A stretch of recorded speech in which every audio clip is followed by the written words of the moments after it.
From executives and franchisees to employees, something rancid is cooking at McDonald's. McDonald's is our toxic workplace of the week. So are you ready to bite into this juicy one? I'm Domingo, and this is the Toxic Workplace Report. So let's dive right in.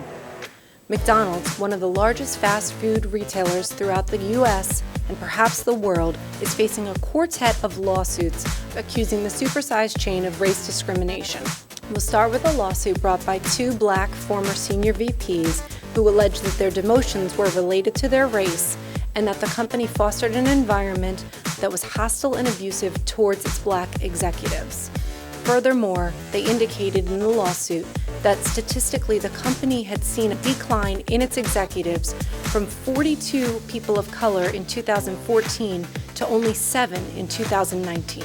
Next on the menu, a group of 52 black franchise owners have filed a complaint alleging systematic race discrimination by McDonald's. They allege that the company strong-armed them into opening franchises in low-income, high-crime areas where they faced higher-than-average employee turnover and cost of doing business, as well as lower-than-average sales.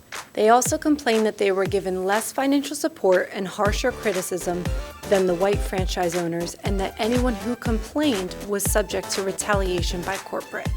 Topping off this juicy double are a pair of lawsuits filed by former McDonald's employees in both Illinois and Florida who complained that they were subject to race discrimination in the workplace. While both lawsuits include allegations of demeaning and derogatory comments by managers, the Florida lawsuit also includes allegations of disparate treatment, that black employees were given less hours and were forced to perform menial tasks while white employees were not forced to do the same, and that the employees in Florida were terminated soon after their lawsuit became public. And how about this whopper? I know, wrong fast food chain. But since 2015, scores of women have made complaints against McDonald's related to egregious sexual harassment in the workplace. And the common thread? Although McDonald's has a sexual harassment policy, it was not well publicized or understood by employees or management. So even if these employees were willing to come forward with their allegations of abuse, management didn't know what to do with those complaints. As a result, the victims were often left to deal with it on their own and decide whether they were going to stay in the workplace with their harasser, try to advance their complaints by some other means, or just move on from their job. Never one to put controversy on the back burner, McDonald's faces another lawsuit that alleges unsafe practices by McDonald's, including having employees rewear dirty masks and dirty gloves, failing to provide hand sanitizer, putting employees in close contact with potentially asymptomatic individuals, and in one case, working with a manager who failed to disclose that she herself had COVID-19.